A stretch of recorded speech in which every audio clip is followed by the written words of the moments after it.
Y el entorno tiene una importancia muy relevante en nuestra salud. Un 20%, un 15% tiene que ver con nuestra genética y en cambio el 80 al 85% tiene que ver con el entorno en el que vivimos. El tema es que nos hemos alejado de una forma muy clara de ese ambiente que realmente nos restaura y nos pone en equilibrio. Parar el wifi para dormir. Cuando digo parar significa desconectarlo. Así de claro. Todo lo que utilizamos, desde la ropa, la luz, los cosméticos, todo lo que está en contacto con nuestro cuerpo, que sea lo más amable posible para nuestra biología. Siempre, eliminar las aguas embotelladas. ¿Cómo hemos de minimizar el seguir produciendo plásticos? No tiene sentido seguir haciendo estas montañas de plástico. ¿Quién entra a esta contaminación en casa? ¿No? Esta es una reflexión. Y la respuesta es sencilla. Nosotros. Bienvenidos a un nuevo episodio de Impacientes. Somos Víctor Beguería y Delia Mínguez y somos médicos. En el episodio de hoy entrevistamos a la doctora Elizabeth Silvestre, doctora en biología, experta en biohabitabilidad y salud ambiental. Elizabeth nos contará cómo podemos empezar a cuidar nuestra salud desde nuestros hogares. Hablaremos de muchos temas que por lo general pasan desapercibidos, pero que sumados y a lo largo del tiempo pueden tener un gran impacto. Hablaremos de cosas como los campos electromagnéticos, la iluminación del hogar, el aire que respiramos, los materiales con los que cocinamos y mucho más. Pero antes, déjanos hacerte la siguiente pregunta. ¿Te gustaría recibir alimentos del campo, frescos y de temporada directamente en la puerta de tu casa? Si es así, queríamos presentarte la plataforma EAP, que comunica directamente a los agricultores españoles con nuestros hogares. Además de estar pagando un precio justo a los agricultores y apoyar el comercio local, te estará costando menos que en la mayoría de los supermercados, por no hablar de las diferencias a nivel de calidad y sabor de los alimentos. Si te interesa, vamos a dejar un enlace directamente a su tienda en la descripción de este vídeo, para que puedas echar un vistazo a sus alimentos. Ahora y así, pasemos al episodio. Buenos días, Elizabeth, muchas gracias por habernos sacado un ratito de tu tiempo y estar aquí en Impacientes. Muchas gracias, es un placer compartir con vosotros. Hoy vamos a hablar de un montón de temas relacionados con la salud que podríamos englobar en salud ambiental. Me gustaría que explicaras este término y su importancia y su impacto en nuestra salud. Sí, pues fíjate, yo vengo del ramo de la genética, soy genetista y he trabajado durante más de 20 años como genetista y luego empecé a adentrarme en el campo de la salud ambiental y lo digo porque de alguna forma son como dos grandes pilares que pueden definir nuestra salud.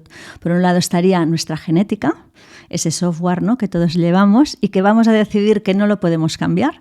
Y luego estaría todo el ambiente, todos los factores ambientales que nos rodean, el entorno. Y el entorno tiene una importancia muy relevante en nuestra salud.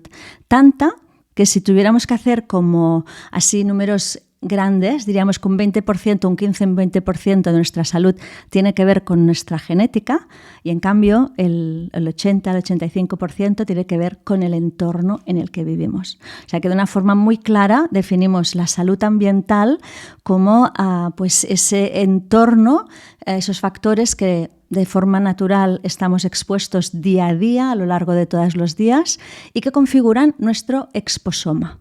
Esto es un término que a nivel científico define todas las exposiciones a las que estamos expuestos las personas a lo largo de nuestra vida. Y cada vez más, y ahora de una forma muy clara, el exposoma a nivel científico va tomando como más relevancia porque si la genética no la podemos cambiar, el ambiente sí que podemos cambiarlo. Entonces ahí se abre como en plan positivo, ¿no?, como una gran herramienta de salud para aplicar a nivel de medicina, a nivel de prevención y promoción de la salud, muy, muy importante. Hablemos de este entorno que sí que podemos cambiar. Algo de lo que hablas mucho en tu libro es cómo este entorno nos expone, pues como el precio a pagar, ¿no?, por el desarrollo tecnológico, comodidad moderna, a diferentes tóxicos que podríamos englobar ahí bajo esa categoría. ¿Puedes explicarnos un poco los principales tóxicos a los que nos exponemos por encima? Luego iremos entrando más en detalle. Cosas como el efecto cóctel, que yo creo que son interesantes. Todo esto para hacer una pequeña introducción. Sí, cuando hablamos de tóxicos podríamos definir como todos esos factores. No solo puede ser una sustancia química que nos lleva rápidamente a la química, sino factores ambientales que se clasifican según su naturaleza en físicos, químicos y biológicos. Por lo tanto, están ahí los químicos, pero también hay factores biológicos, como pueden ser los microorganismos, las micotoxinas, las bacterias, los virus, y también están pues todo lo que son los factores físicos, y ahí tiene que ver con el electroclima, las radiaciones artificiales, la luz, la temperatura, la humedad. Es para ubicarnos un poco, ¿no?, que hablamos de una gran variedad de factores que son esos con los que de forma habitual todos estamos en contacto. Entonces, ahí ha habido un cambio a nivel científico relevante, de una forma muy clara en las últimas décadas, que ha dado un vuelco a la toxicología. Entonces, veníamos trabajando con las dosis bajas, se consideraban como inocuas o como poco favorecedoras de desequilibrio en el sistema biológico, y hoy en día sabemos que esto no es así, que las dosis bajas en el día a día de determinados factores pueden acabar hackeando nuestros sistemas biológicos. Y introduzco lo que tú comentabas, ¿no? Por un lado esas dosis bajas, pero también el efecto combinado.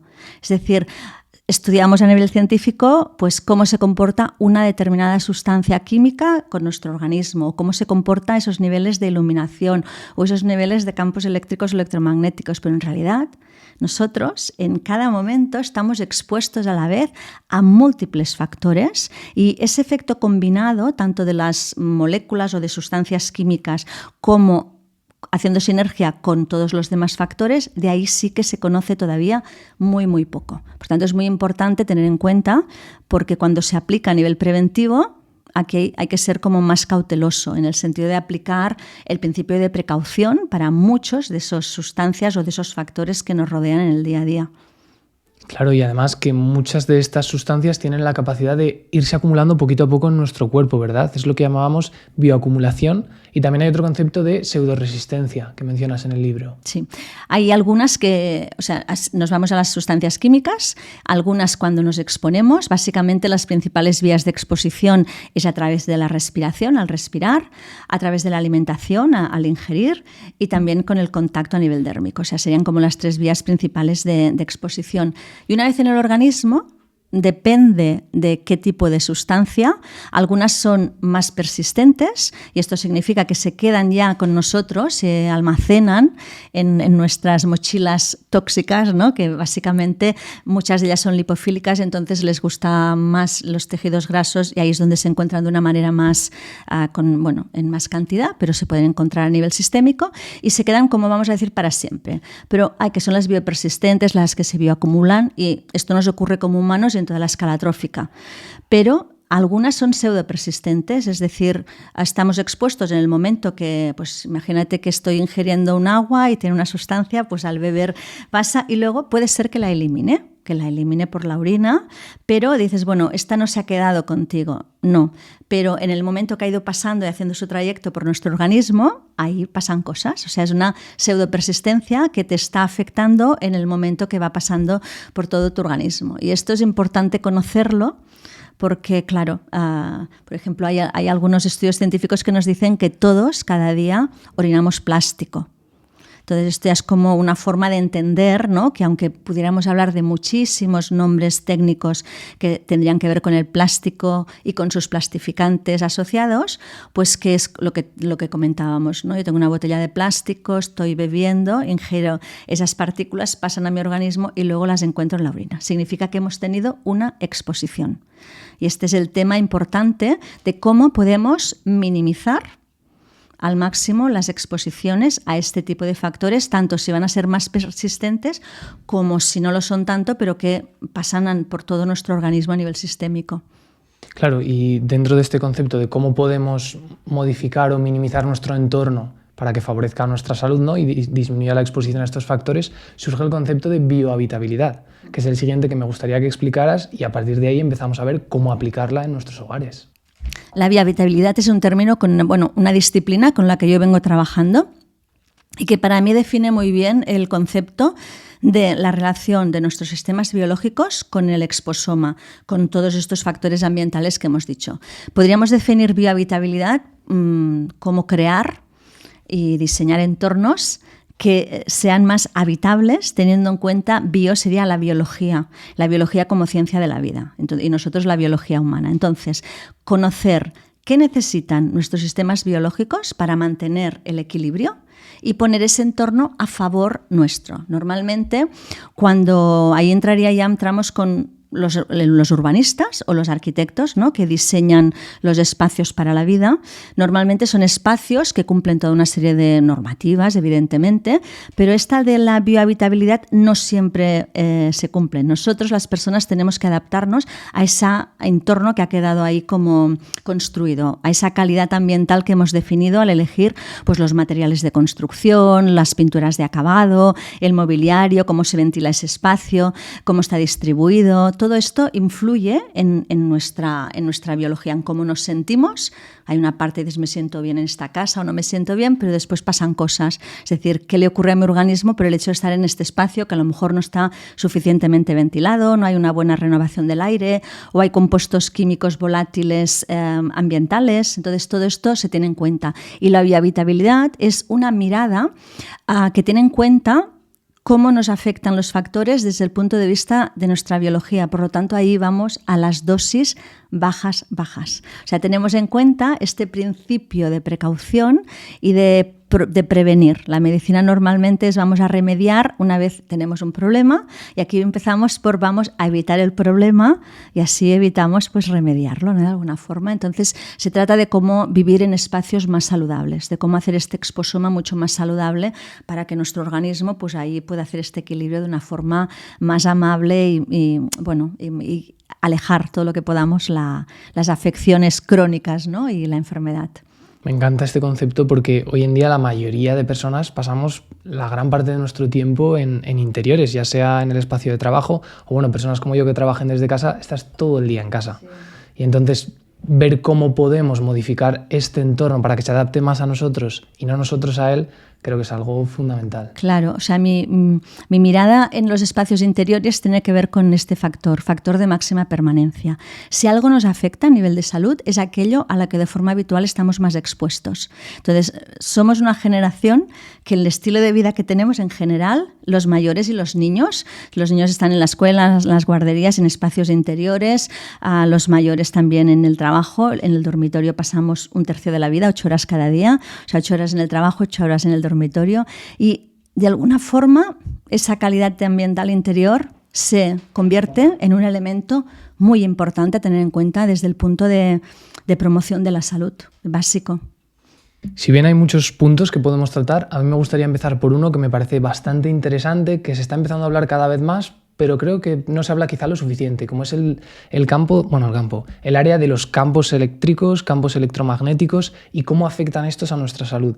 Y viene muy al hilo de lo que has dicho de esta exposición a baja dosis, vamos a decir, pero durante mucho tiempo. Es algo nuevo en nuestro entorno. ¿Cómo nos está afectando esto? Para nuestra biología, sobre todo, es muy nuevo. O sea, nosotros, cuando pensamos desde la biohabitabilidad, siempre buscamos ese referente, que es el exposoma primigenio, ¿no?, donde se formaron nuestros sistemas, nuestros órganos, y era un ambiente completamente diferente al entorno que tenemos actualmente. Y uno de los cambios importantes es la tecnificación. O sea, vivimos en unos edificios, en unos entornos que están muy tecnificados. Y por un lado, evidentemente, pues hay una parte muy práctica, ¿no? Nos han mejorado la vida, ahora estamos haciendo este podcast gracias a la tecnología. Hay una parte, y podríamos citar muchísimos requisitos positivos para todos, pero es verdad que hay una sobreexposición 24 horas sobre 24, porque incluso de noche, que podemos hablar qué ocurre cuando dormimos, ¿no?, estamos siempre expuestos a ese, otra vez, dosis, ¿no?, aunque la normativa las considere bajas, pero es una exposición constante, 24 sobre 24, 365 días. Entonces, nuestra biología no está preparada para esos estresores ambientales de forma continuada.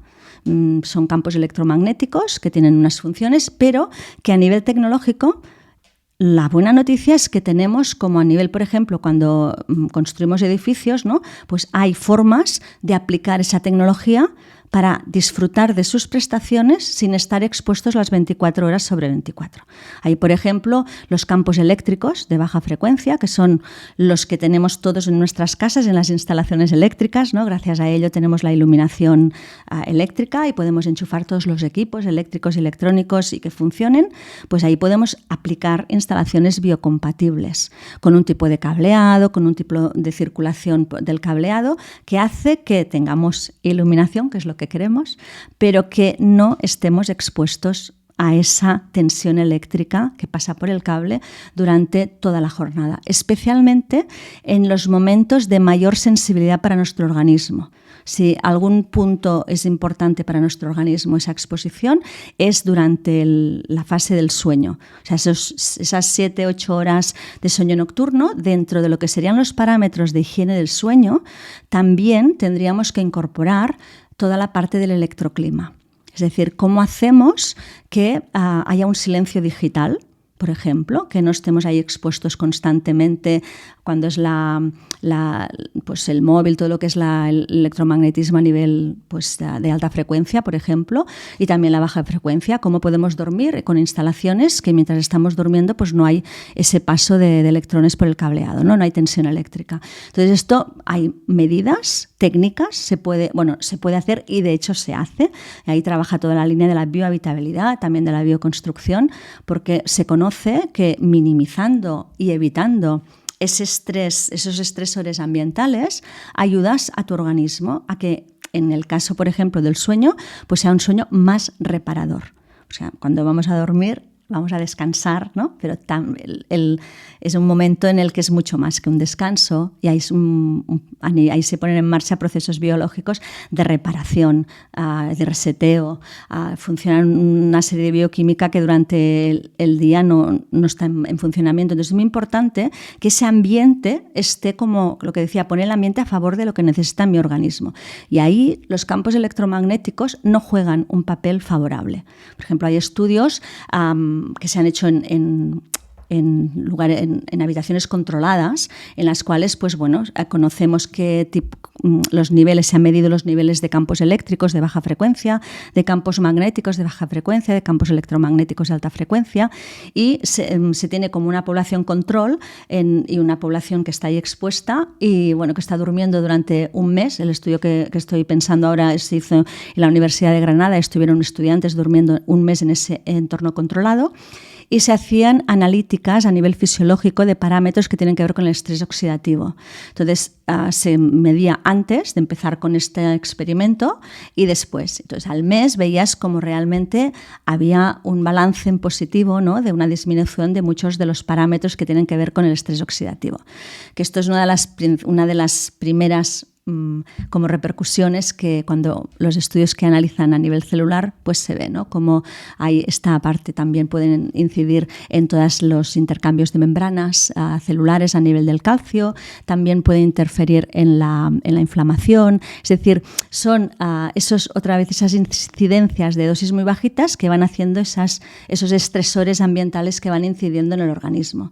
Personas que refieren, por ejemplo, que están como más estresadas, que tienen menos calma mental, que tienen menos el bienestar también cambia.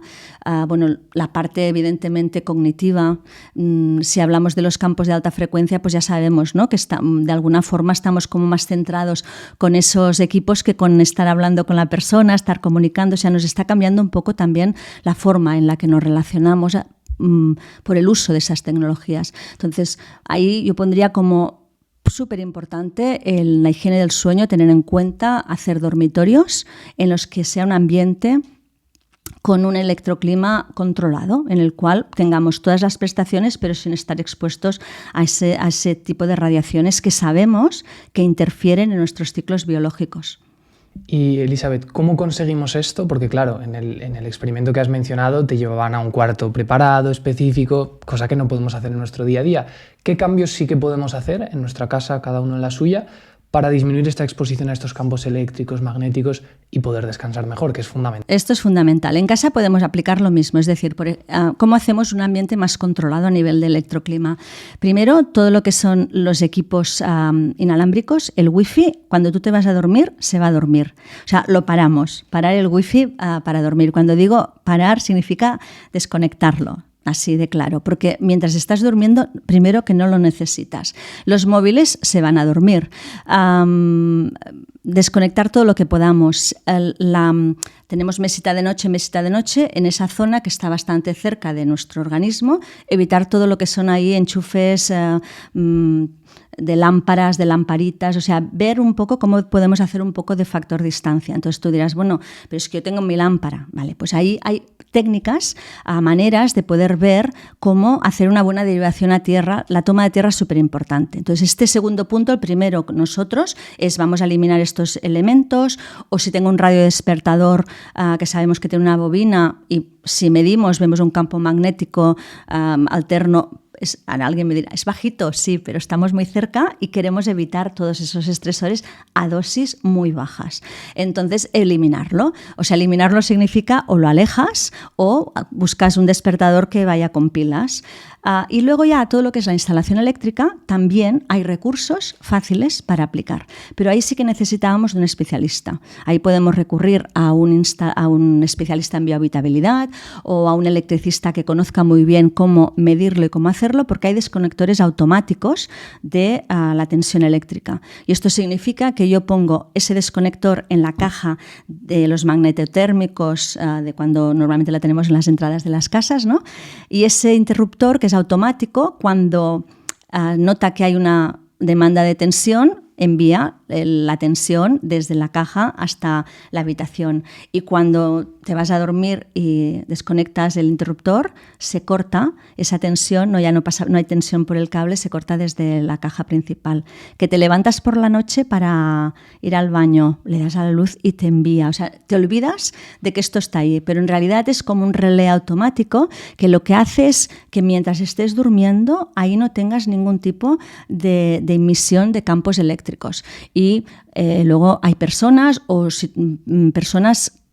pienso en personas que son muy sensibles o que tienen enfermedades ambientales en relación, por ejemplo, a todo lo que es el síndrome de sensibilización central, que ahí estaría la fibromialgia, la fatiga crónica, el síndrome clínico múltiple, o las personas con electrosensibilidad, que ahí sí que es como medicina, necesitan ese control ambiental para que su organismo pueda hacer un sueño más reparador. Y ahí también un profesional no solo le podrá mirar y chequear esas instalaciones eléctricas para ayudar a que haya una buena toma de tierra y no te afecten, o sea, no haya esa emisión, sino que también podemos chequear todo lo que es lo que viene de los vecinos, lo que viene exterior, si tienes alguna fuente de alta frecuencia, y hay muchos materiales de construcción o materiales de apantallado, pero siempre por un especialista. Es muy importante medir antes de actuar.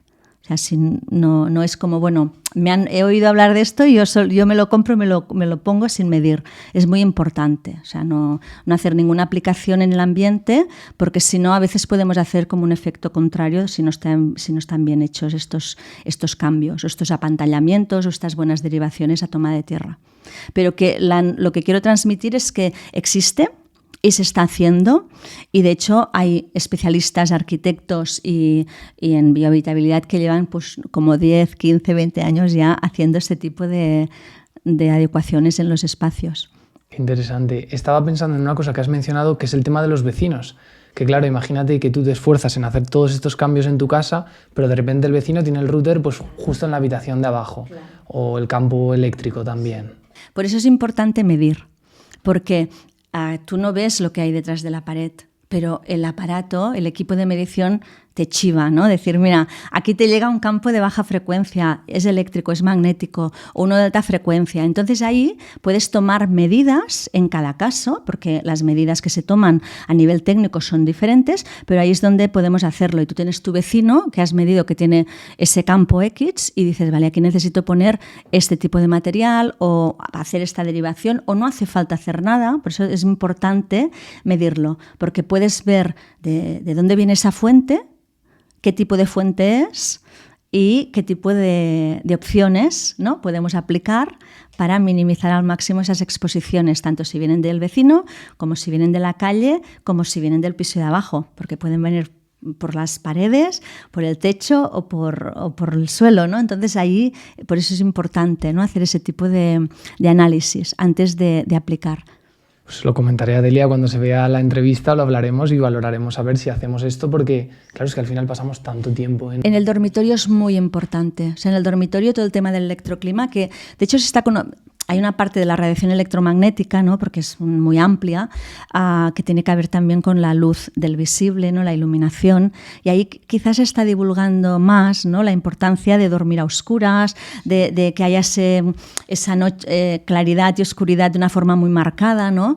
Y ahora mira, recuerdo el doctor José Luis Bardasano, que en España es como un pionero en bioelectromagnetismo, ahora ya está jubilado, decía una frase que era como estar durmiendo con campos electromagnéticos, o sea, con un ambiente, que voy a decir el habitual, porque es que es el habitual, con un electroclima que sea más con dosis que las podamos medir y que están ahí, vaya, es como dormir toda la noche con la luz encendida.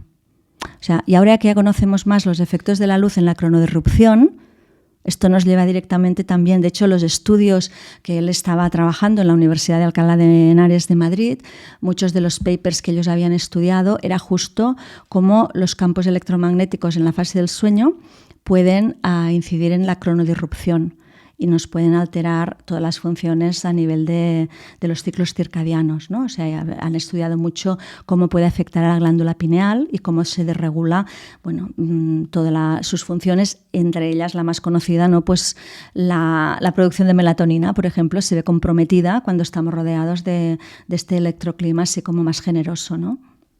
Justo has mencionado el tema de la luz, que era el siguiente que te quería comentar, y es ¿qué medidas? Bueno, cada vez la gente es más consciente, ¿no?, de la importancia de disminuir la exposición a luz artificial, sobre todo por la noche, también exponernos un poquito más a la luz natural durante el día, que es algo que yo creo que no se habla lo suficiente.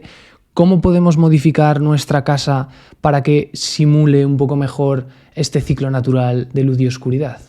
Esto es un básico porque estamos encerrados, ¿no?, como has dicho. De hecho, nos llaman The Indoor Generation, o sea, somos la generación de interiores. Nos pasamos ese 90%. Y es muy importante tomar como referencia, que esto es lo que hacemos desde la biohabitabilidad, tomar como referencia el entorno natural. Es decir, cómo podemos reproducir ese entorno natural, que es el que justamente regula de una forma muy clara nuestros ritmos circadianos, cómo llevarlo a los espacios interiores. Entonces ahí tiene que ver de nuevo cómo diseñamos, pero bueno, ahora diremos, bueno, ya estamos en casa, ¿qué hago en mi casa, no? Pues hay rutinas tipo me levanto, abro la ventana o abro el balcón y esa primera luz de la mañana, esos 5 o 10 minutos, lo que podamos, es ese contacto, porque detrás de los cristales no es la misma radiación, los cristales filtran, ahí también depende de qué tipo de cristales, filtran más un tipo de radiaciones u otras, pero esto lo digo porque es importante que por mucho que veamos la luz natural, esto no significa que estemos expuestos a todo el espectro completo de radiaciones que tiene el Sol. O sea, la luz del Sol se define porque es un espectro completo y eso es lo que teníamos que llevar al interior de casa a través de exposiciones, es decir, exposición a la luz natural. Abro ventanas, abro mi balcón, me estoy exponiendo. Si estoy en casa, las zonas de días más cerca de lugares que estén más expuestos a la luz natural, para evitar al máximo estar expuestos a luz artificial, bueno, eléctrica, lo mínimo durante la jornada, solo cuando realmente sea muy necesario, sino priorizar lo que es la iluminación natural. Si trabajamos en casa podemos salir fuera, ¿no?, aunque tengas un pequeño balconcito, aunque siempre buscar ese espacio que te conecta con el exterior. Y luego es importante que la iluminación que tengamos en casa reproduzca al máximo la luz del sol en cada momento del día. Entonces la luz del sol no es la misma, la frecuencia de la mañana, de mediodía, de la tarde y evidentemente de la noche. Entonces ahí empezar a familiarizarnos como consumidores con las bombillas. Es decir, si os fijáis, cuando vais a comprar una bombilla, nos han hablado mucho y nos han educado mucho en términos de eficiencia energética. Es decir, queremos bombillas, ¿no?, pues que a nivel energético pues nos ayuden a ahorrar. Pero en cambio no nos hablan de la eficiencia biológica. Es decir, bueno, esto será muy eficiente energéticamente, voy a gastar menos, pero esto es bueno para mis sistemas circadianos, esto cómo me afecta, ¿no? Entonces, claro, el cerebro se sigue sincronizando a día de hoy con la radiación electromagnética de la luz natural del sol. Entonces tenemos que reproducir esto en el interior. Y cuando vemos las cajitas, si nos fijamos, hay toda una serie de simbolitos. Uno es el CRI o el IRC, depende si está en inglés o en español, que es el índice de reproducción cromática. Y ahí vemos IRC, menos de 60 o inferior a 60 o más de 70 o más de 80. ¿Qué significa eso? Pues esto es cómo esa bombilla reproduce el espectro natural de la luz del sol. Cuanto mayor sea ese CRI, más se asemeja a ese espectro completo que nos interesa de la luz del sol. Por tanto, esto ya es un marcador que nos puede ayudar. Esto lo veremos, fijaros en las cajitas, ¿no?, de cuando vais a comprar. Luego, otro parámetro es la temperatura de color. Veréis que hay unos números y te pone un grado, pero es un grado con una K, son grados Kelvin, que es como se mide la temperatura de color.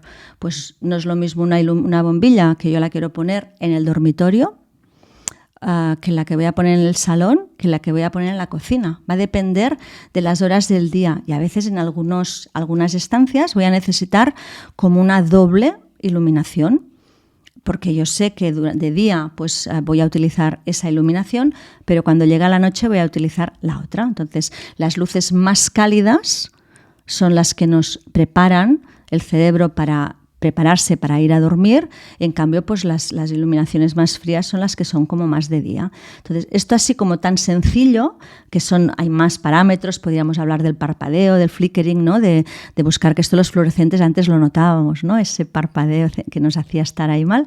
Esto hace que el cerebro pues no esté en bienestar, pero también lo podemos mirar en la cajita que lo indique, es decir, pero creo que con estos dos parámetros, para empezar, es como ya vamos viendo, ¿no? Y luego, muy importante, con esa luz, ese cambio tan drástico que necesita el cerebro, ¿no?, muy claro, de luz y oscuridad, cuando llega el atardecer y el anochecer, ahí sí que es importante, por ejemplo, la luz de la habitación o la luz del baño, o si tenemos niños pequeños o personas mayores enfermas que necesitan esas luces mínimas de quitamiedos, ¿no?, que sean rojizas, muy cálidas y muy tenues. Es decir, que interfieran lo mínimo que se pueda en los ritmos circadianos y en los procesos que hacemos cuando vamos a dormir. De hecho, el tema de la cronodisrupción, es importante que la pongamos en práctica en casa, pero también se está poniendo en práctica en muchos hospitales. Sabéis que los hospitales, el personal sanitario trabaja día y noche, y por la noche esa imagen, ¿no?, de los pasillos con la luz como si fuera de día, y las habitaciones pues casi también, porque entran constantemente, ¿no?, para ver depende de qué enfermos, las constantes vitales y hacer ese seguimiento. Entonces ahora hace unos años, por ejemplo, estoy pensando en Barcelona, el Hospital del Vall d'Hebron, yo creo que debe ser como 3-4 años, puso en marcha una iniciativa que es Bona nit, Vall d'Hebron. Bona nit es buenas noches, en catalán, en valenciano, bona nit. Y es como, esto es muy importante. Aquí, cuando llega un punto por la noche, vamos a parar, vamos a poner a oscuras, y el personal sanitario pues ahí se maneja, ¿no?, con esa linterna o con esa mini luz, porque saben de la importancia en la regeneración y en la recuperación de los pacientes después de pasar pues por una cirugía o por lo que estén en ese momento. Es súper importante todo el tema de la cronobiología. Muy importante. Ahí una bombilla nos cambia la vida. Bueno, la vida no, pero la salud. En muchos casos sí. Qué interesante me parece esto que has comentado de los hospitales, porque es algo que Celia y yo veníamos hablando hace un montón, que precisamente en sitios donde la gente es más vulnerable y quizá más sensible ante este tipo de situaciones, no se estuviera haciendo así, por no hablar de los trabajadores, de los propios sanitarios que están ahí. Sí. O sea, esto es el concepto de, no es una moda, no es algo que está de actualidad, simplemente es que nuestro cerebro se pone en hora tomando como referencia la luz, y la luz en concreto del sol. O sea, el ojo tiene la parte óptica y la parte no óptica, y en esta parte no óptica, pues todas las células ganglionares pues van directamente al cerebro, al núcleo supraquiasmático, y ahí se empiezan a poner en marcha toda una serie de funciones que tienen que ver con la regeneración, con la reparación.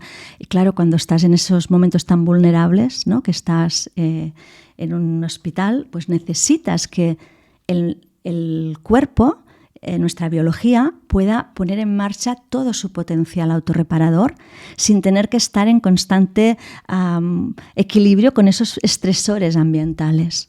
O sea, es que actúan como un estresor, y el electroclima también. O sea, ahí tendríamos que también apostar, ¿no?, porque esos espacios pues fueran lo más controlados a nivel de toda la parte del electroclima, porque ayudaría a regenerar durante esos momentos tan vulnerables.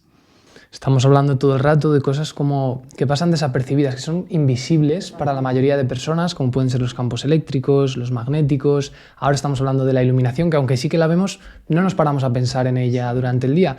Otra cosa en la que yo no me paraba a pensar en absoluto hasta que leí tu libro, es el tema de la calidad del aire que respiramos. Porque sí, en las ciudades, cerca de los coches, sí que ves los letreros, ¿no?, de calidad del aire, ¿cómo está? Eso sí que lo pensaba, pero hablo de dentro de los hogares, por ejemplo, eso me llama mucho la atención. Sí. Tenemos esa percepción de que la contaminación está de puertas y ventanas para afuera, ¿no? Vemos los coches o vemos una industria y dices, aquí lo tengo claro. Pero justo los estudios nos dicen que nuestras casas, y digo nuestras casas porque no estoy hablando de una persona que vive en un barrio que es como más marginal, está cerca de una autopista, no, la población general, las casas, pueden estar de 2 a 5 veces ese aire interior más contaminado que el aire del exterior. Entonces, claro, esto es como, volvemos, tengo un aire que respiro que está más sucio que el de la calle, me paso ahí casi la jornada o la noche, que también interfiere. O sea, otra de las cosas importantes para un sueño reparador es una buena ventilación y que no hayan esos contaminantes en el ambiente. Y como pasa desapercibido, pues esto es importante. Entonces, ahí la pregunta o la reflexión es, ¿quién entra a esta contaminación en casa? ¿No? Esta es una reflexión. Y la respuesta es sencilla. Nosotros. ¿Y qué significa? Pues que con cada compra, con cada gesto, con cada cosa que introducimos en casa, pues podemos elegir, y ahí los materiales tienen un papel muy importante. No es lo mismo cuando pintemos la habitación la próxima vez o el salón, que la pintura sea una pintura con materiales naturales, una pintura pues a base pues a la cal o a base de sustancias vegetales o al silicato, que sea una pintura plástica, que ya viene más cargada de formaldehídos y de compuestos orgánicos volátiles. Además que no va a permitir que haya una buena regulación de la humedad relativa, ni de o sea, y van a cambiar mucho, va a haber más electricidad estática. No es lo mismo cuando yo elijo un detergente u otro. Es ese acto tan sencillo, ¿no?, o inofensivo, vamos a decir, que es, no, estoy limpiando mi casa, sí, de microorganismos. Pero luego a ver cómo no la ensuciamos de sustancias químicas, porque a veces hacemos ese gesto. ¿Y de qué depende? De la composición de ese detergente. Entonces hay productos que son más agresivos y que a lo mejor estos ya los conocemos más, ¿no?, como un salfumán, un amoníaco, una lejía, pero otros pueden pasar como más desapercibidos. Entonces ahí el gesto este de limpiar la casa con productos más amables, que de hecho hace unos años pero una década era como más complicado, pero ahora a nivel comercial hay muchas opciones de productos que son más amables para nuestra biología, que vienen menos cargados con esas pequeñas dosis, porque estoy hablando de productos comercializados, que siguen unas normativas, pero que se comercialicen no significa que sean totalmente seguros, porque la normativa no contempla todavía esas dosis bajas y no contempla todavía como esas dosis bajas el efecto combinado. Entonces ahí, como a nosotros, pues eso, consumidores, podemos elegir un producto u otro. Yo puedo elegir una mesa de madera o una mesa de plástico. Puedo elegir un parquet de vinilo o puedo elegir un parquet de cerámica. Y esos cambios van a hacer que acabe conformando que en ese espacio interior yo respire un aire más limpio. Esto de estructura. Luego, evidentemente, la ventilación juega un papel muy importante. O sea, hay que renovar el aire de casa, hay que ventilar y ahí hay un marcador o un parámetro que es muy buen indicador de la calidad de aire de casa, que es el CO2, el dióxido de carbono. Y ahí podemos es fácil tener en casa un pequeño medidor, igual que tenemos esos medidores de temperatura, humedad relativa, ¿no? Pues que incorpore el CO2. Y cuando vemos que ese CO2 pues, está subiendo, va a depender de cuántas personas estén en ese espacio. No es lo mismo que 2, 3, que sea un aula, por ejemplo, una oficina que haya 10 personas, a una aula que hayan 30 niños. Va a depender del número de personas porque nosotros producimos ese tipo de sustancias al respirar. Y entonces ahí es como cuando pasa de 700 ppm el indicador, pues abrimos ventanas unos minutos, veremos cómo baja y volvemos a cerrar. Entonces, es tan sencillo como aprender, que esto es importante, cómo nuestro cuerpo está en contacto constante regulándose con ese entorno. La temperatura hago unas funciones, la humedad relativa hago unas funciones. Con el frío lo tenemos claro, ¿no? Cuando hace frío, ay, mira la piel, es una respuesta. Entonces, lo mismo pasa con todos los demás factores que, como tú muy bien dices, es una exposición silenciosa y que pasa como desapercibida. Pero que cada vez que conocemos más sobre su repercusión y sobre la medicina ambiental, está clarísimo que es un punto caliente donde hay que poner el foco. Y ahí los médicos tienen que tener ese conocimiento también, ¿no? De cómo el entorno y el exposoma, o sea que en la anamnesis, cuando preguntamos a una persona, me duele la cabeza, las preguntas habituales, pero llega un punto en que tienes que preguntar, ¿has pintado la habitación? ¿Has renovado tu casa? ¿Te has cambiado de oficina? ¿Ha habido algún cambio en la oficina? ¿Has cambiado el producto que usas de limpieza o de cosmética? Es decir, hemos de ir más allá y de pensar en todas esas exposiciones, porque a veces ahí está el kit de ese estado de reacción alérgica del organismo, o de que no duermas tan bien, o de que tengas dolor de cabeza, o incluso que tengas problemas digestivos. O sea, una vez hemos descartado todo a nivel fisiológico, otros parámetros, hay que tener en cuenta el ambiente. O sea, el ambiente hay que ponerlo ya de una forma muy clara dentro de lo que es la medicina. Totalmente. No sabes cómo me alegra que estemos hablando de esto hoy, porque creo que se habla muy poco, se le da muy poca importancia y que tampoco costaría tanto añadir estas preguntas que tú mencionas. Es muy importante, sí. De hecho, hay una línea de la medicina que es la medicina del estilo de vida, que creo que desde, no sé si el 2007 o el 2009, tiene una revista científica solo de medicina del estilo de vida. Y tiene que ver con los hábitos, tiene que ver con esos pequeños gestos que van sumando, ¿no? Porque son pequeños hábitos que ayudan a evitar muchas de las problemáticas que después vienen. O sea, una parte importante de toda esta exposición tiene que ver con un incremento de enfermedades crónicas no transmisibles y que tienen que ver con el estilo de vida actual. Un poco lo que decíamos al principio, esa factura, ¿no? Que pagamos. Podemos seguir teniendo esta idea, ¿no? De, voy a llamarle de progreso, pero bien entendido, porque un progreso que va en contra de nuestra biología. Y claro, hoy hablamos de nuestra biología, pero lo que afecta a nuestra biología afecta a todos los ecosistemas y afecta al planeta, porque somos uno más, ¿no? De todos esos ecosistemas. Es lo que en medicina también se conoce, en medicina las Naciones Unidas define como el concepto de One Health, ¿no? De que existe una única salud o salud planetaria. Lo que es bueno para nosotros es bueno para el medio ambiente y viceversa. Por lo tanto, esa mirada más integrativa, más holística, más multidisciplinar, yo creo que es el punto, ¿no? de anclaje para poder empezar a tener en cuenta todos estos parámetros, seguir viendo cómo aplicamos la tecnología y el estilo de vida, pero con un poco de sentido común, aplicando el principio de precaución siempre, evidentemente, que es el principio de la medicina, ¿no? El primum non nocere, lo he dicho bien. Y entonces, claro, a partir de ahí, pues todo lo demás, haríamos ambientes más amables para nuestra biología. El tema es que nos hemos alejado de una forma muy clara de ese ambiente que realmente nos restaura y nos pone en equilibrio. O sea, lo nuestro es constantemente un supervivir en esos espacios interiores y exteriores con unas condiciones ambientales que no son amables, no, lo siguiente, o sea, no, cuesta. Claro, en relación por cerrar ya el tema de la calidad del aire, se me ocurren dos conceptos que mencionas en el libro y no hemos hablado, Uno de ellos es el tema de los ambientadores, que yo creo que, sí, que están presentes en todos sitios, sí. Y eso, no nos paramos a pensar en qué es eso que estamos respirando, ¿no? Vale, huele genial, pero ¿qué estoy respirando? Y luego es el tema de las plantas, que también lo mencionas, y cómo podrían ayudar a mejorar la calidad de este aire.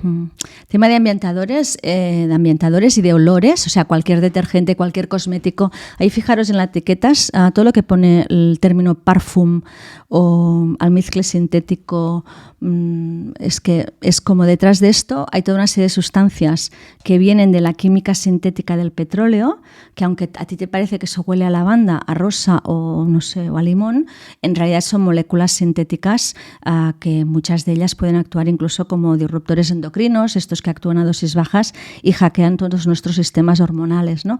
Entonces es como una exposición continuada a dosis muy bajas, esto es muy importante repetirlo, muy bajas, pero continuadas en el tiempo. Entonces, bueno, ahí es como tomar conciencia de que incluso si nos gusta tener un olor o queremos tener un ambientador, que hay opciones realmente que no son de la química sintética derivada del petróleo, lo digo así para que se entienda muy claro, ¿no?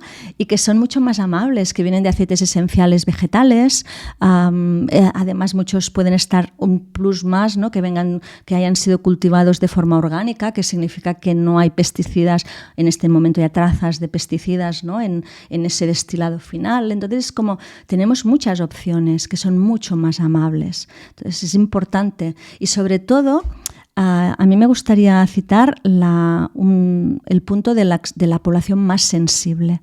O sea, no a todos nos afecta de igual manera todos estos factores ambientales que hemos ido hablando, físicos, químicos o biológicos. Y hay un grupo de población muy sensible que es la población infantil. Entonces ahí sí que, y también a nivel médico, tendríamos que dar un paso de forma muy clara para que antes de embarazarse, o sea, cuando programamos la gestación, porque hay gestaciones que son programadas, pues mira, estamos pensando, no sé, de aquí medio año, de aquí un año nos gustaría pues embarazarnos. Es el momento, porque la ciencia lo tiene muy claro. Hay una primera fase de la vida, que es lo que se conoce en ciencia como los 1000 primeros días, que incluye la gestación, los 9 meses de gestación, más los 2 primeros años de vida. Cuando el niño o la niña cumple 2 años, sopla sus velas de cumpleaños, ahí se han sentado de una forma muy clara unos pilares, la estructura muy clara de lo que será la salud de toda una vida. Entonces, claro, si tú tienes una mamá y un papá, porque ahora también la ciencia está aportando, ¿no?, información de que la madre es importante, bueno, la gestante, pero también el padre, ¿no?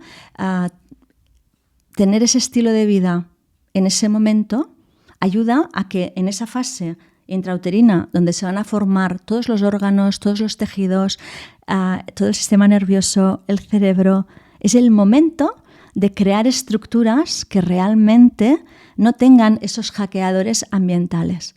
Porque ahora ya sabemos que ni la placenta, que está ideada a nivel evolutivo como vamos a llamar esa interfaz, ¿no?, entre el niño que lo protege y que pues, estos tóxicos, los plásticos, los microplásticos, los bisfenoles, los ftalatos, es decir, los PFA, podríamos hablar de muchos tóxicos, tienen esa capacidad de saltarse esas barreras protectoras. Se han encontrado, ¿no? De hecho, el grupo italiano del doctor Ragusa ya en un paper científico ya ha definido la plasticenta, ¿no?, para decir que la placenta también ahí hemos encontrado el plástico, no solo en el cerebro, en el riñón, en los folículos ováricos. Es decir, hay que tener en cuenta que podemos promover la salud de la infancia y de la población futura adoptando pautas desde obstetricia, ginecología, ¿no?, para dar estos parámetros de hábitos saludables, los que hacemos en el día a día, porque en realidad son pequeños cambios que realmente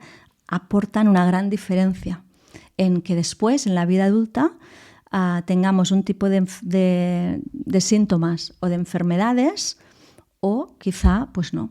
Entonces es importante ese punto, para mí es crucial.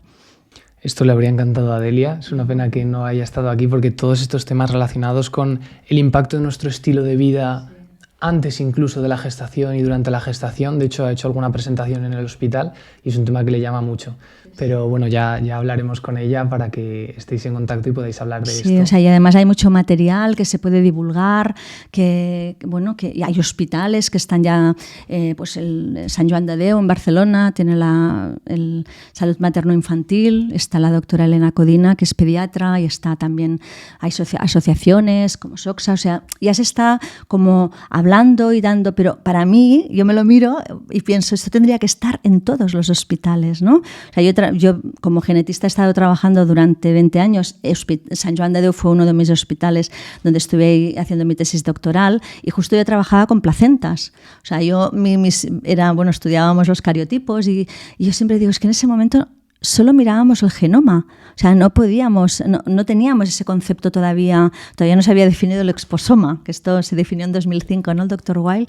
Y era y la epigenética. O sea, hoy día lo que y voy a decir lo poco, porque supongo que todavía nos queda por aprender y por conocer, pero lo que nos dice la epigenética entronca directamente con el exposoma. Es, en términos de salud, más que el código genético, influye el código postal. Es el lugar en el que vives, es el lugar en el que vas a estar expuesto. Y ese lugar puede acabar, sobre todo cuando estás embarazada, pues haces un proceso de reprogramación fetal para sobrevivir a todas esas exposiciones. Pero claro, dejan una huella en tu genoma, que es lo que decía antes, para toda la vida, ¿no? Es esos 1000 días que van a constituir.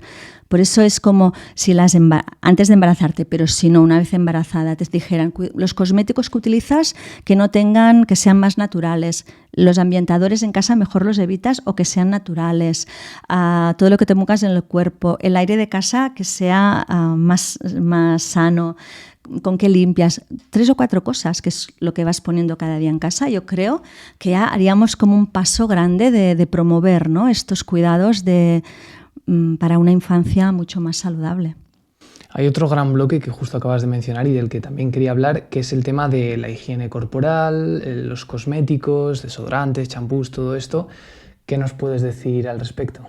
Es la exposición dérmica, ¿no? Todo lo que nos ponemos en la piel, de alguna forma no se queda en la piel. Gran parte acaba en el cuerpo. Y una vez en el cuerpo, pues podemos orinarlos. Eso también hay estudios, ¿no?, hechos con estudiantes que cuando llegan por la mañana tienen que pasar unos cuestionarios y dejar una muestra de orina. Luego pasan a mediodía y dejan otra muestra de orina. Entonces ahí ves pues que la crema de afeitar, el champú, la loción reafirmante, y ves pues al final en la orina te encuentras pues sustancias que pueden asociarse, ¿no?, a que están en esos cosméticos. Lo que decíamos antes, me lo pongo y lo elimino, pero ha pasado por mi organismo. Entonces ahí es importante también, es como vamos a utilizar una cosmética y nos vamos a limpiar sin ensuciarnos de esos tóxicos. Y otra vez lo mismo, hay muchísimas opciones a día de hoy de marcas que hacen ese trabajo por nosotros. Es decir, que no nos tenemos que convertir en especialistas en química orgánica, sino que ya sabes que o tienen ese sello, ¿no?, porque no todo, hay que mirar también los sellos, porque algunos no te indican mucho, pero algunos te dices, pues mira, este sí, minimiza los tóxicos, ¿no? Entonces ahí lo mismo, desde la infancia, los nenes no exponerles a ese tipo de sustancias. Y cuando llega la adolescencia, y ahora pienso mucho en la adolescencia, quizás somos más las chicas, ¿no?, las que nos gusta más el tema de la cosmética, o ahí explicar, porque después vienen problemas de endometriosis, vienen problemas de metabólicos, vienen problemas de tiroides, y no todo se focaliza en los tóxicos, pero una parte importante sí, o problemas de obesidad, o problemas luego de infertilidad. Es relevante no ponerlos en la ecuación. Vamos a cuidar nuestra piel, vamos a tener una higiene saludable. Este es un poco el mensaje. Es decir, todo lo que utilizamos, desde la ropa, la luz, los cosméticos, todo lo que está en contacto con nuestro cuerpo, que sea lo más amable posible para nuestra biología, que no nos hackee nuestros sistemas, incluso a dosis muy, muy, muy bajas. Estoy pensando, por ejemplo, ahora en el gel de ducha. ¿Qué tiene que tener o qué no tiene que tener un buen gel para que sea amable, como estamos diciendo, con nuestro cuerpo? Claro, ahí fíjate, yo empecé explicando supernombres, explica el lauril sulfato, el PEP, o sea, el formaldehído, el formalin, o sea, explicando o dando referencia de nombres larguísimos. Ahora pienso, hay que hacerlo más sencillo. O sea, es como si yo tengo lo mismo me pasa con la alimentación. Si yo compro algo que tiene 20 líneas de sustancias, ahí ya como voy un poco así ya. Es decir, vamos a buscar esa composición que realmente sea lo más sana posible. Por eso te digo que podríamos dar muchos nombres, y por ejemplo, el formaldehído pues, es uno de los que están, los eftalatos, los parabenes, o sea, podríamos explicar, pero en realidad es como busca cosmética natural.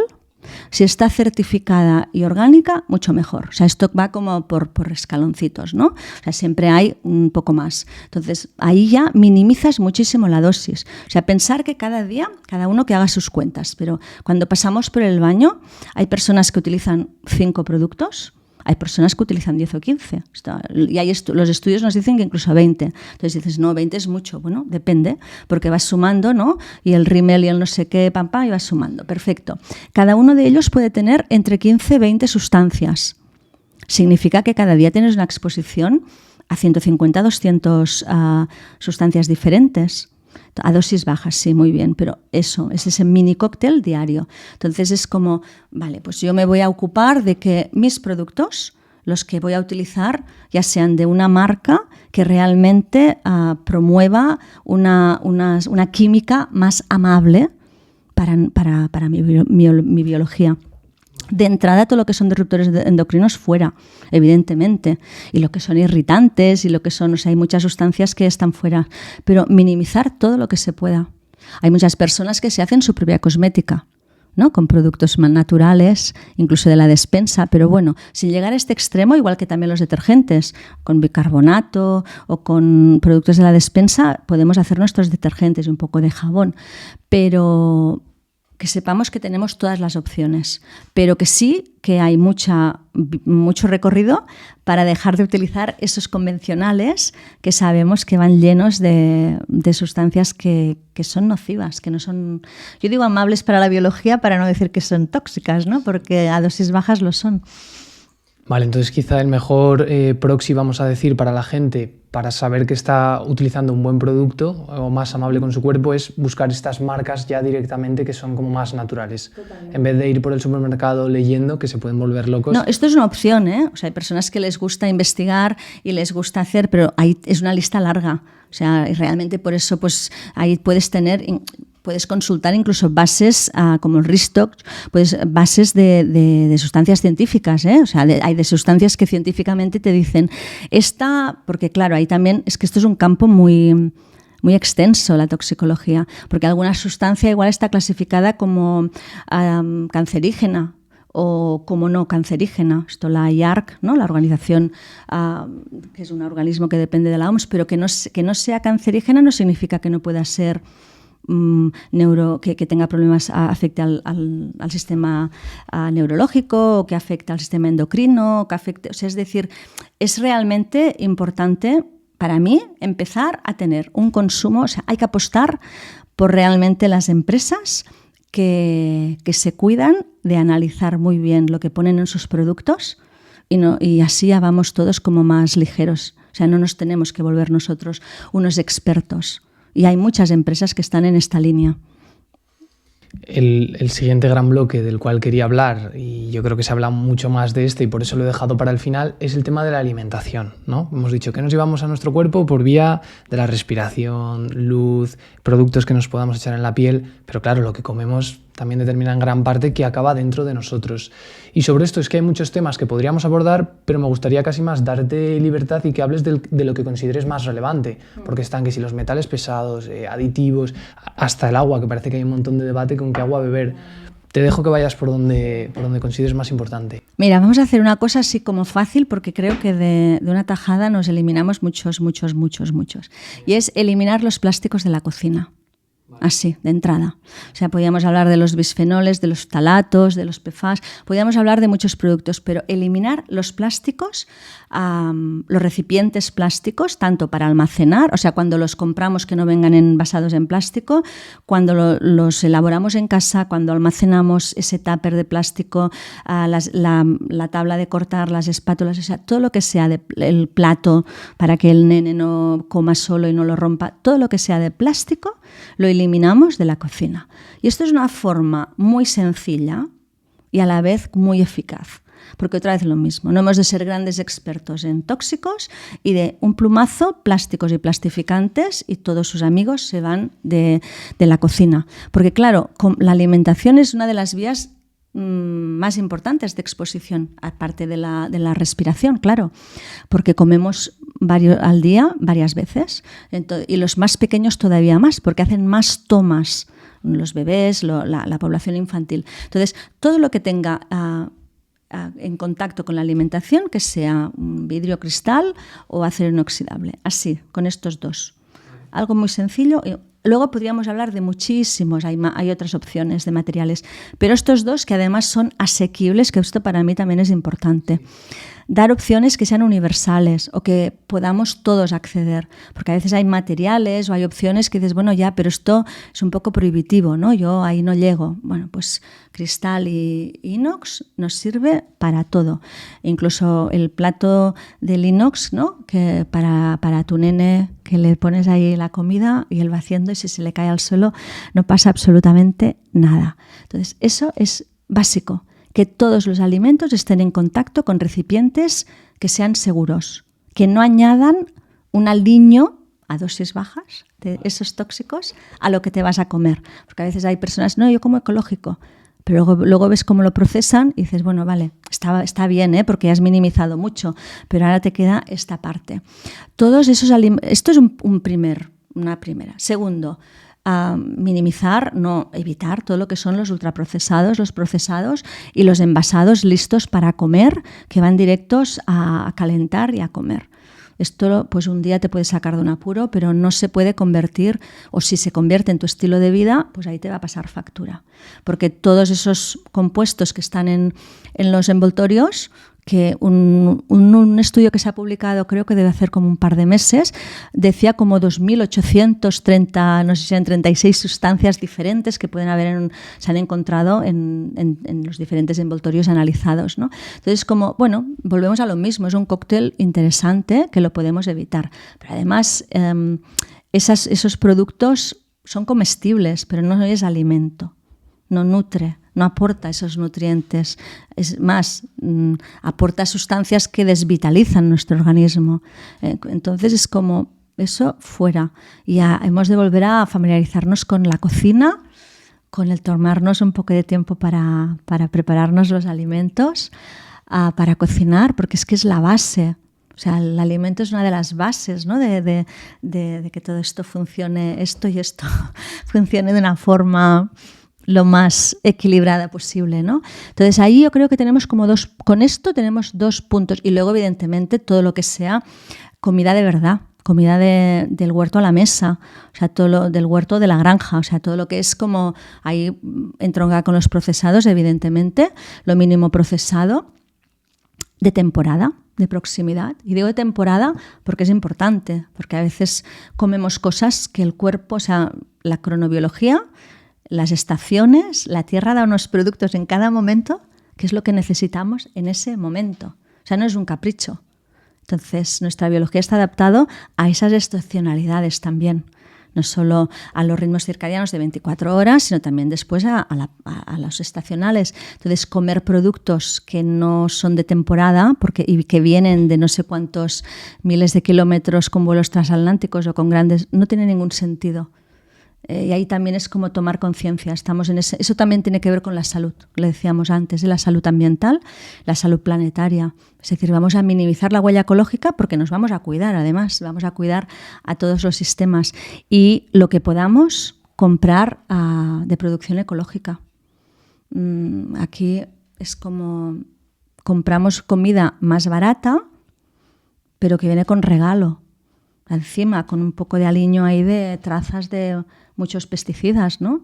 Pues las manzanas 20 y pico, o sea, cada vez que van saliendo los estudios dices, bueno, esto viene, además es gratuito, porque claro, el que no lo lleva es más caro. O sea, los agricultores y las personas que cuidan la tierra y que nos cuidan tienen también que vivir y vivir, ¿no? No puede ser que les queramos pagar el producto como un todo a 100, que además es el que más nos nutre. Entonces ahí yo creo que también hace falta como una reflexión como consumidores.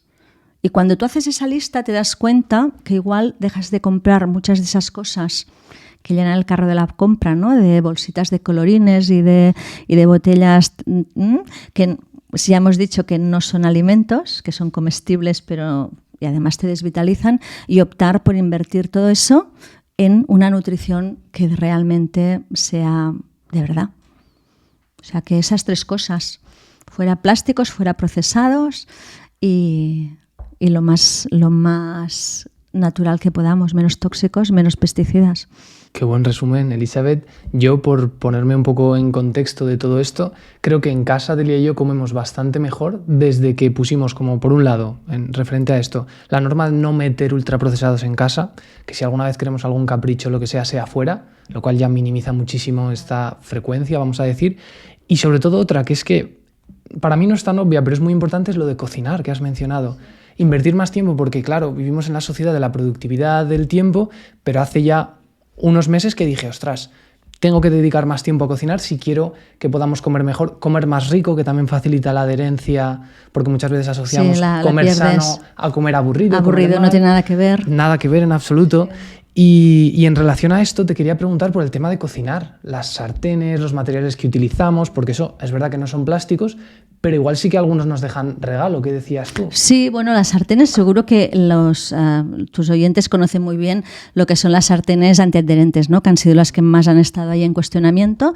Todo lo que es antiadherente pues puede llevar estos PFAS fantásticos, si no, y algunas se venden como sin uno, pero como la familia tienen 200, hay 2000 y pico, pues si no tendrá el primo hermano. Entonces todo lo que es antiadherente en la cocina también lo eliminamos. Y ahí es también aprender a cocinar con sartenes de acero inoxidable para que no se pegue, es aprender a cocinarlas, cómo pongo la temperatura, cuando la subo, cuando la bajo, menos aceite. Y es bueno, esto seguro que habéis visto muchísimos tutoriales que ahora están, ¿no? en las redes de cómo utilizar estos utensilios o también sartenes de hierro. O sea, hay opciones, no es necesario utilizar. O sea, y además, otra de las cosas, ¿no? Es que hay personas que tienen baterías, como antes, la batería de cocina, ¿no? Que tenía como 10 elementos. Es que con 2 o 3 sartenes o con 2 o 3 elementos haces toda la comida. Entonces es importante también tenerlo en cuenta. Y luego te puedes organizar y hacer cocinar por tandas, ¿no? El batch cooking se conoce, es decir, bueno, pues me pongo el sábado o me pongo por la tarde y tengo como 4 o 5 comidas preparadas, especialmente la cena, porque ahí sí que nos da pereza. Llegamos a casa que no puedes con tu alma, ¿no? Y dices, ay, ahora cocinar.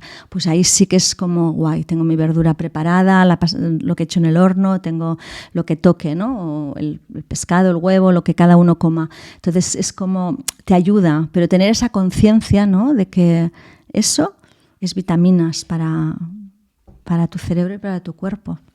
Entonces, un poco por encima porque yo hasta que hice esta investigación de las sartenes tuve que invertir como mucho rato viendo pues esta sí, esta no, por tal. Has mencionado hierro fundido, creo, ¿verdad? Sí, y acero inoxidable. Sí. Es un poco esto sería como un básico para mí. Y yo soy como muy insistente en el acero inoxidable porque cuando aprendes a cómo cocinarlo es más económico. Porque evidentemente está el titanio y están otros tipos pero a veces son prohibitivos para determinadas economías familiares, ¿no? Claro, por eso decía, es como vivir sin tóxicos o vivir minimizando un poco los tóxicos, todo lo que podamos, tiene que poder caber, yo digo ser universal, tiene que poder caber en todas las casas, en todas las familias. Esto es un derecho. No tiene que ser como un lujo o una opción solo para unos cuantos, ¿no? La salud es un derecho. Entonces, esto tiene que ver con el exposoma, con la salud ambiental, y también tiene que ser así. Por eso me gusta explicar, evidentemente luego podéis mirar el libro y ahí encontraréis muchísimos otros productos, pero me gusta explicar lo más sencillo para todos, porque lo que me encantaría es que todos pudiéramos acceder, ¿no?, a estos hábitos que sabemos que suman y que conforman esta parte de que decíamos del estilo de vida saludable, ¿no?, de la medicina del estilo de vida saludable. Y hace poco, hace unos meses, creo que el doctor Nicolás Olea publicó una serie de artículos y publicaciones en sus redes que me llamaron la atención en relación al té. Por ejemplo, las bolsitas de té, concretamente los microplásticos, partículas que luego acababan encontrando en nuestro cuerpo. Y claro, yo empecé por las tardes a tomar té con Delia, pues decir, para no tener que echarnos otro café, por lo que sabemos del sueño y eso.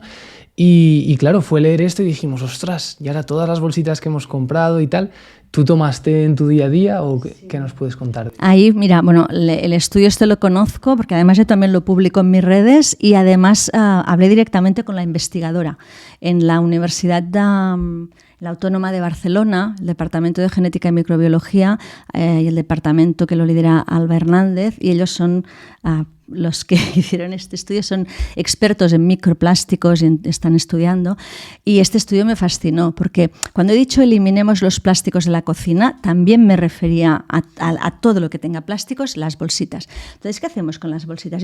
Bueno, uno puede decir, bueno, sabéis que hay bolsitas pues, que son de polipropileno, otras que son así como un poco más, otro tipo de plástico que es como más tipo tela denso, y otras que son de celulosa.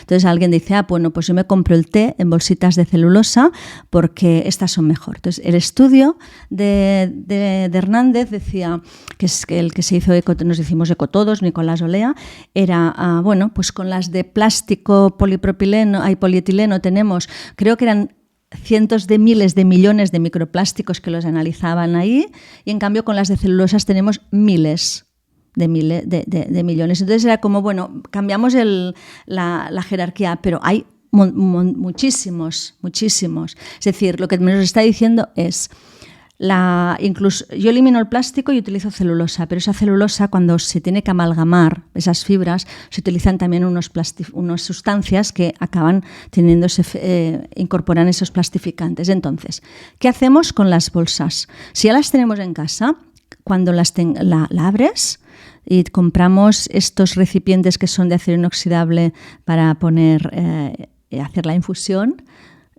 las vacías y las pones y luego las pones en el agua, ya está, y las vas utilizando, y luego pues apostaríamos por a granel siempre, buscar un lugar donde podáis comprar infusiones, pues si son de cultivo ecológico mejor, y a granel. Evitamos envoltorios, evitamos todo lo que es basura, porque acaba siendo una basura, ¿no? Y además más saludable. Y los infusionamos en recipientes de cristal y de acero inoxidable con esos dispensadores. Ya está. Las que tenemos ahora las abrimos, las echamos ahí y ahí ya las ponemos con el agua caliente. Entonces, y esto nos ayuda a aprender nosotros como consumidores. O sea, no hace falta que venga alguien y luego me diga, bueno, y el plato este que es de bambú, que parece que es más natural para el bueno, pues esas fibras de bambú son naturales, muy bien, son vegetales, muy bien, pero han sido amalgamadas, ¿no?, para que eso se mantenga ahí sólido.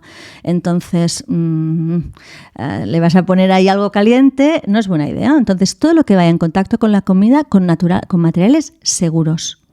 Y seguros son los que hemos dicho. Vale, perfecto. Entonces las puedes utilizar vaciándolas. Genial, sí, porque tenemos además ahí claro, una buena defensa con ellas. Y otro tema que me parece muy importante es el del agua, ¿vale? Agua de grifo normal, agua de grifo filtrada, agua embotellada, claro, ojo los microplásticos y tal. ¿Qué puede hacer una persona que quiera beber agua más adaptada, ¿no?, a nuestra biología? A ver, aquí ya sabes que habrán opiniones, pero la mía es siempre, eliminar las aguas embotelladas. O sea, esto es muchísimo plástico. Pienso también en cómo hemos de minimizar el seguir produciendo plásticos. Esos plásticos de la botella acaban en la ropa de poliéster que después llevamos o vuelven otra vez a nosotros. O sea, no tiene sentido seguir haciendo estas montañas de plástico. Entonces ahí diría, el agua embotellada yo la eliminaría. Agua del grifo y que también que sea universal para todos, ¿no? El agua, que no la tengas que comprar. Esto uno. Pero claro, el agua del grifo nos vendrá con los microplásticos, con todo lo que encuentre por el camino, con los trialometanos, con el cloro. Es decir, hay muchísimos, viene desinfectado, ¿no? Pasa por todo un sistema de cloración y desinfectantes, pero después podemos encontrar productos derivados de esa cloración, como son los trialometanos, y podemos encontrar nitritos y podemos encontrar otros. Una lista también otra vez larga de muchas sustancias. Entonces ahí es interesante para mí hacer un filtrado. Y cuando hablamos de filtros ya volvemos otra vez a abrir ese melón, ¿no? De muchos sistemas, desde los más asequibles hasta los pues solo para algún tipo de economías, ¿no? Entonces hay un primer paso que creo que es es eficaz, es eficiente, que es utilizar filtros de carbono activo para hacer ese primer filtrado. No es un 100%, pero sí que minimizas muchísimo desde de beberla directamente o de pasar por ese filtro. Y esos filtros son como muy asequibles para, entiendo, pues la mayor parte de las personas. Después podríamos hablar de sistemas de ósmosis, por ejemplo, o de otros sistemas, pero ahí no solo es, una vez ya hemos entrado en ese campo, es no solo cómo lo filtro, sino una vez lo he filtrado, porque hay muchos sistemas que filtran de una forma tan eficiente que desmineralizan el agua, le eliminan. Entonces ahí tienes que conocerlo para decir, vale, ahora tengo que añadirle yo esos minerales o tengo que volver a recomponerla. Entonces así como para el gran público, luego quien tenga ganas pues ya investiga más y cada caso pues tiene una opción. Pero unos filtros en el agua de grifo es perfecto, porque es un primer paso. Y este filtro nos puede servir tanto para el agua de boca, para la que bebemos, para el agua que vamos a cocinar y también para el agua de la ducha. O sea, es importante. En el momento de las duchas, ¿no? Nos estamos exponiendo también a nivel dérmico, no solo al cloro, los productos clorados y todos los... Bueno, pues es importante. Personas que tienen alergias, atopias, pues les ayuda, ¿no? A tener un mejor estado de su piel, pero en general también es interesante utilizarlo. Se cambian los filtros, depende de la marca, cada 6 meses, cada 8, cada fabricante te dirá. Y es una forma, pues creo que sencilla, para minimizar lo máximo. Vale, entonces la típica jarra, ¿no? Que viene con su filtro, que hay diferentes marcas, que echamos el agua del grifo ahí, y luego botellas de cristal para tenerla ahí, sí. Sí. Y luego esas jarras, bueno, hay diferentes marcas, pero claro... Puedes mencionar si quieres, que no sé si estás dudando. No, porque normalmente, o sea, a mí me gusta que las personas aprendamos a pescar. Entonces, como sé que hay muchas marcas, pues cada uno que elija. Pero me gusta explicar como conceptos generales para que luego cada uno pueda escoger. Cuando la jarra es de plástico, muchas se venden con el reclamo de libres de BPA, de bisfenol A, o libres de algún otro, normalmente es el bisfenol A. Entonces yo diría, es plástico y por mucho que esté libre de bisfenol A, puede tener otro tipo de sustancia que no se ha analizado, no deja de ser plástico. ¿Por qué digo eso? Porque hay una forma sencilla, es utilizo la jarra y además son muy rápidas. Enseguida que ha pasado por el filtro, o sea, muy rápidas, quiero decir, desde que llenas el filtro y pasa por el filtro y tienes el agua filtrada, y enseguida que la tienes ya filtrada, lo pones en el cristal. O sea, que el tiempo que esté en ese recipiente sea nada, segundos. Y esto es una forma de decir, bueno, la acabo de filtrar, ha estado ahí, pero ya la elimino. Y esto, por ejemplo, también lo explico porque hay sistemas de ósmosis. Ahora cada vez menos, pero los que son como más antiguos o algunos fabricantes, que no son directos, no es una filtración directa, sino que queda almacenado en un depósito y que el interior de esos depósitos tienen también un film plástico. Entonces tú tienes ahí almacenada, que acabas de filtrar el agua, entonces, o que sean depósitos de acero inoxidable o muchos ya son directos, pero... Por eso os lo explico para que cada uno después, cuando vaya a buscar ese producto, diga, a ver, pero este está almacenado, vale, lo he filtrado, pero sigue almacenado en plástico, no, perfecto. O no porque va directo. O es una jarra, pero enseguida voy y lo filtro.